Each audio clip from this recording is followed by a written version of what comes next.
Last night my kisses were banked in black hair.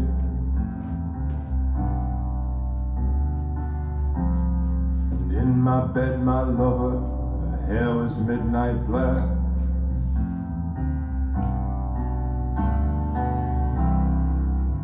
And all her mystery dwelled within her black hair.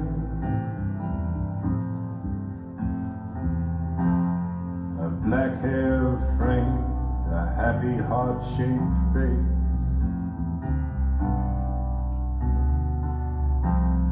And heavy hooded eyes inside her black hair.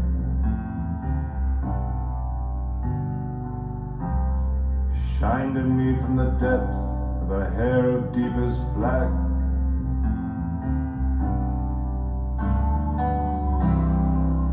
While my fingers pushed into her straight black hair, pulling her black hair back from a happy heart-shaped face. To kiss her milk-white throat, a dark curtain of black hair. Smothered me, my lover, with a beautiful black hair.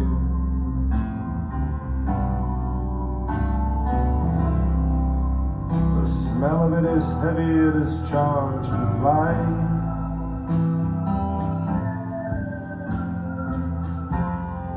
On my fingers, the smell of her deep black hair.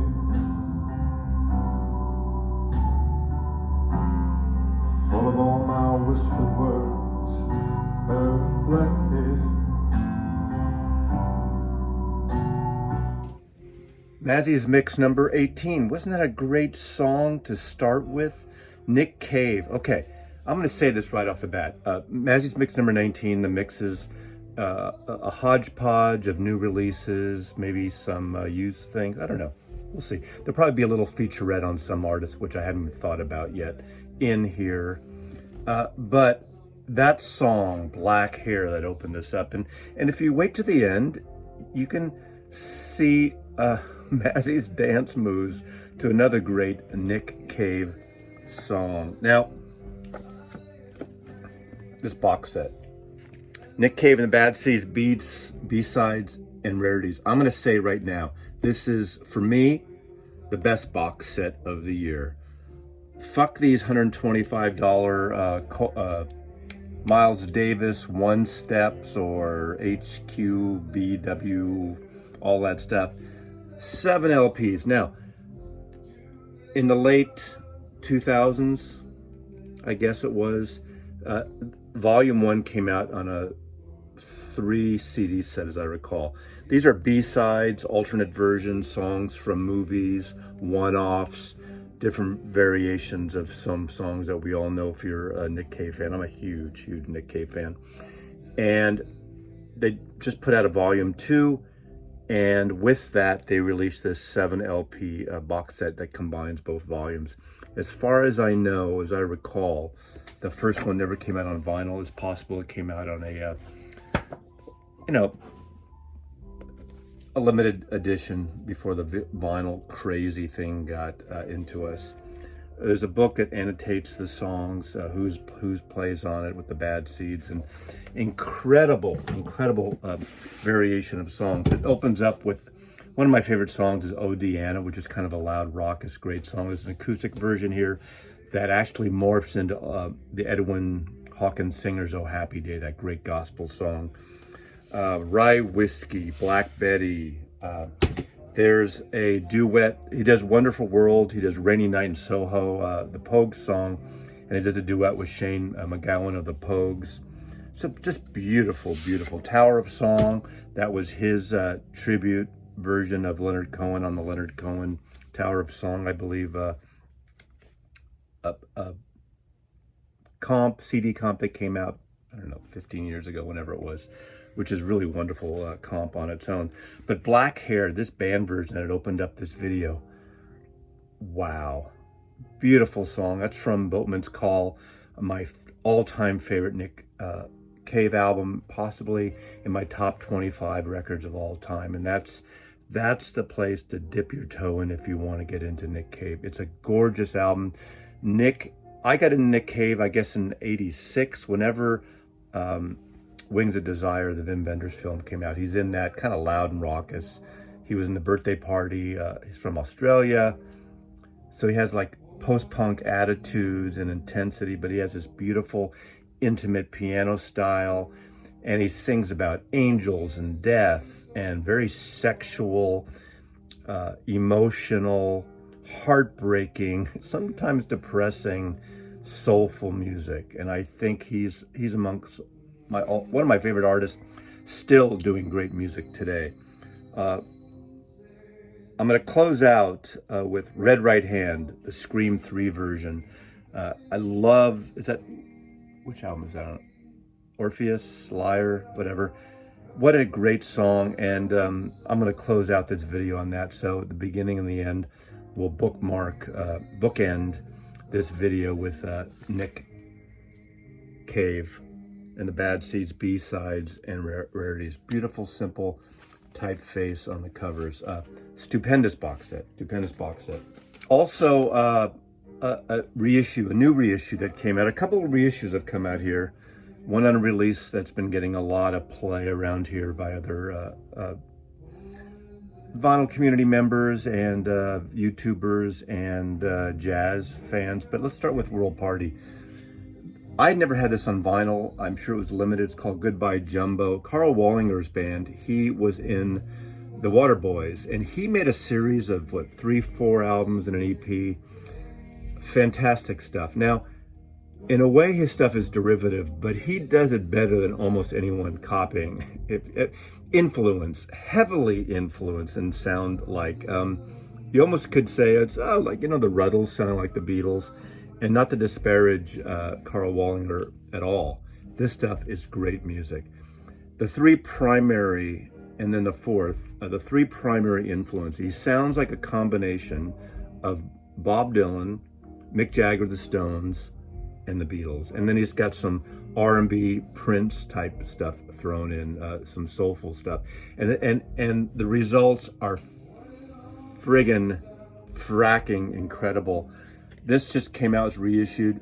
They've been reissuing over the last year and a half, all his records. So I highly recommend that. If you like pop music, if you like those three bands, if you're a Dylan fan. In fact, every once in a while you hear Mick Jagger like, oh God, he ripped off Sympathy for the Devil, but it's kind of like when you listen to this album, and I can't put myself in the position of like hearing it for the first time because I've heard these albums over 25 years now.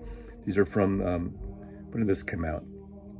90s, I'm thinking, late 80s, into the 90s, I believe. These are into the 90s, but you feel like you've heard these songs before, and it's so good. I'm surprised how good this record sounds, because I didn't look at the timing of it, but this was on a CD, and they packed, it's probably a long CD. CDs were longer because of the format, and they could have maybe spilled this over in 2 LPs, but I kind of like it, and it sounds really good. So the pricing is good, the cover's wonderful, and this is World Party, Goodbye Jumbo. Fantastic album. Also one that I was kind of surprised at. I always liked this on CD, and I realized as much as I liked it, I stopped playing it years ago.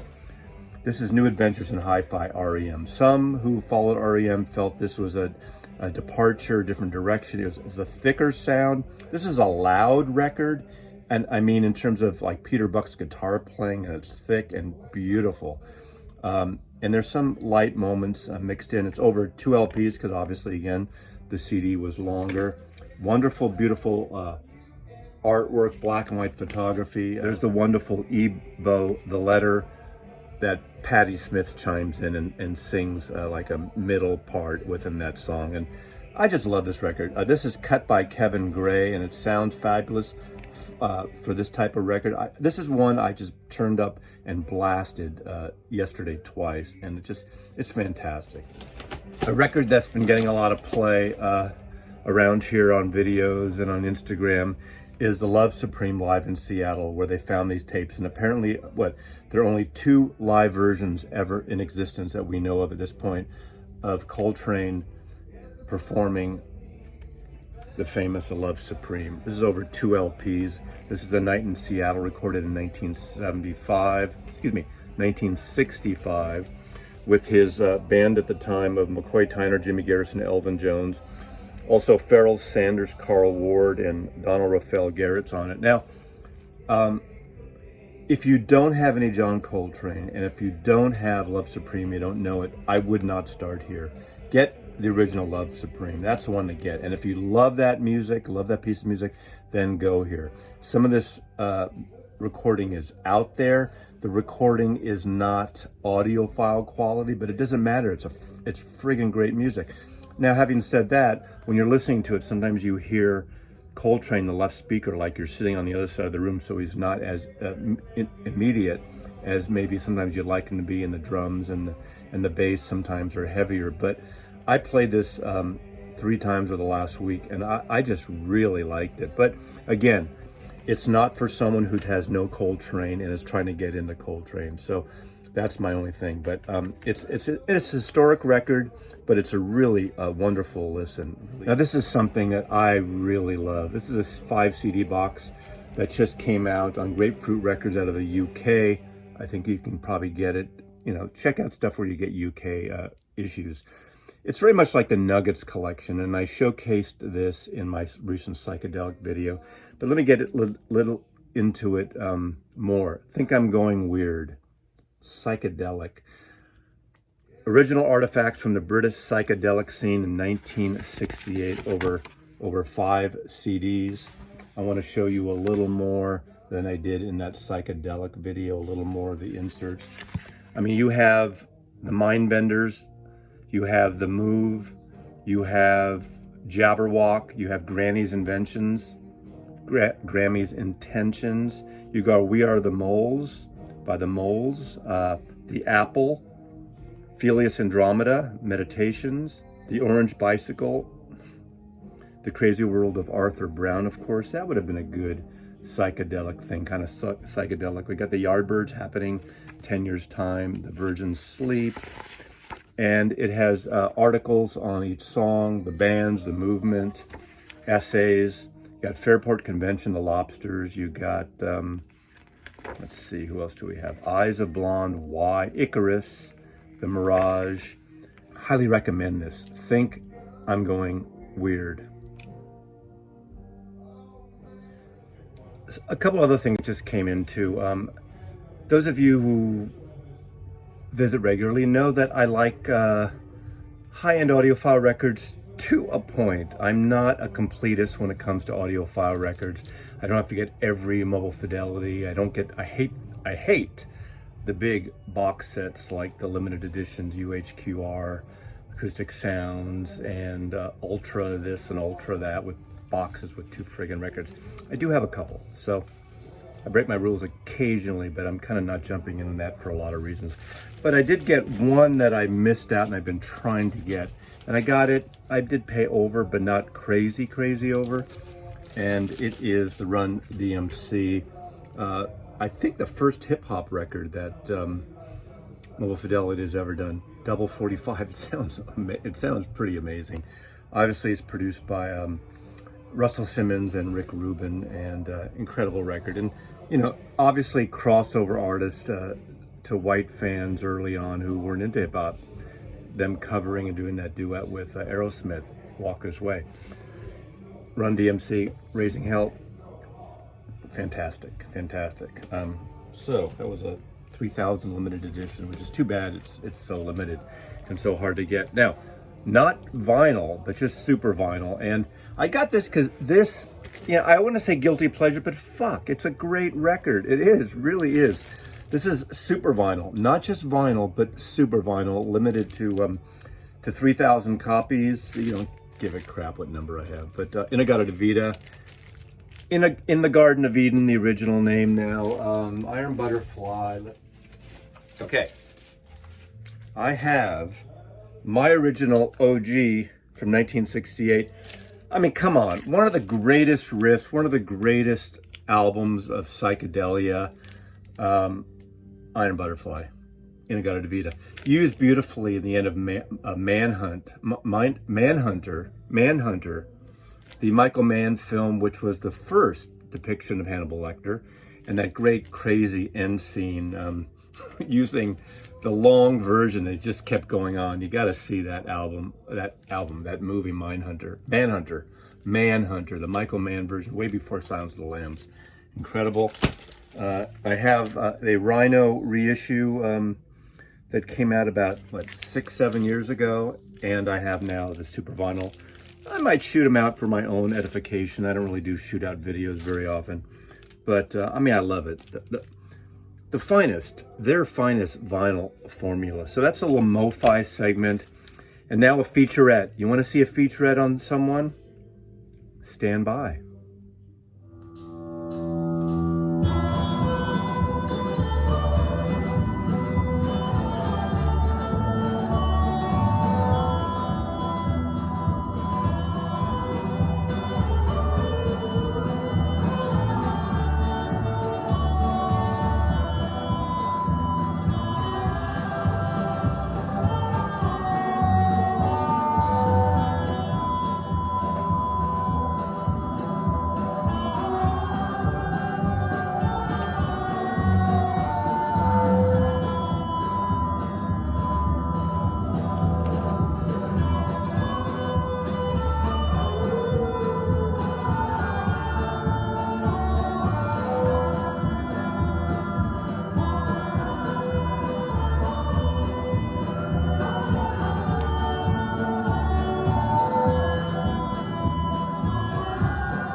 Let's talk about the Sadies from Toronto.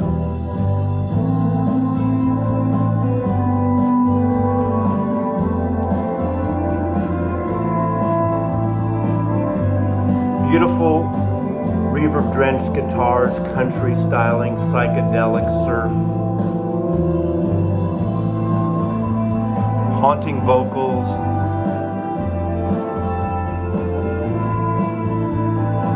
soaring instrumental guitar passages.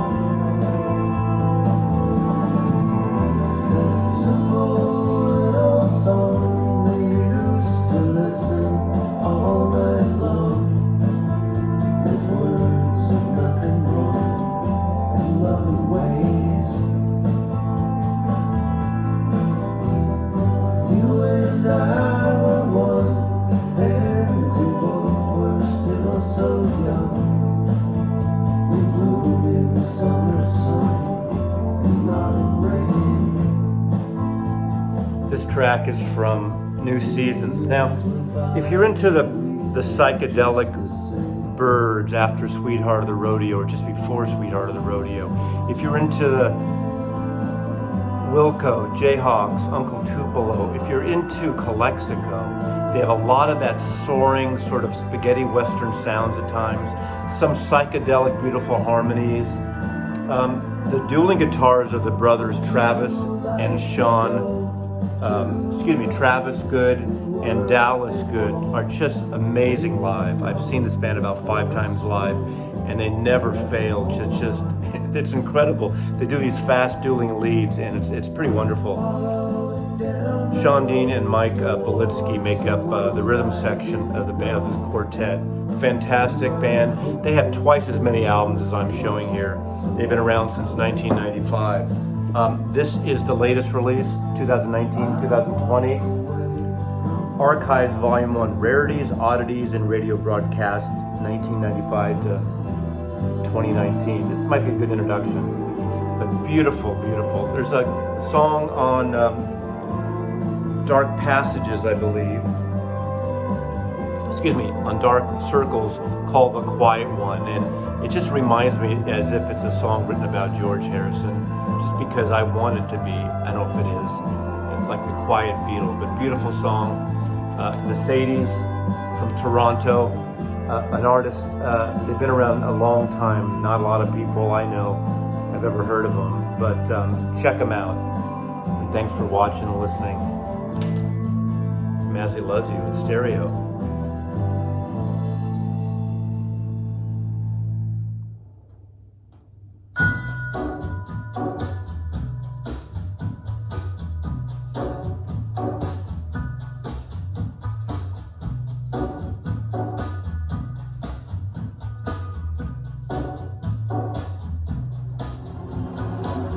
risky little walk to the edge of town. Now spread your wings and fly. Lights of the city look so damn pretty when you fly so high. It's hard to know that down below the streets babe are swimming deep in blood. You make me groan and cry. You really wanna know what's wrong with this lady? Just scratching your head with your red right hand.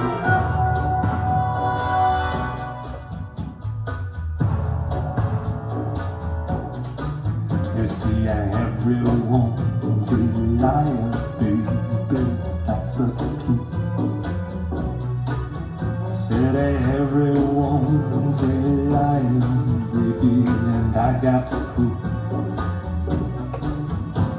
You got a new boy, you feel you're in with a chance. You think you're in his arms, but you're in his hands. Still it seems so cute and true, groovy. But to get that boy up on the stand and to watch him raise his red right hand.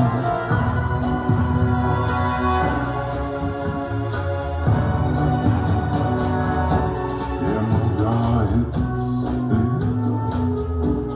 Move your thighs. I use your lips.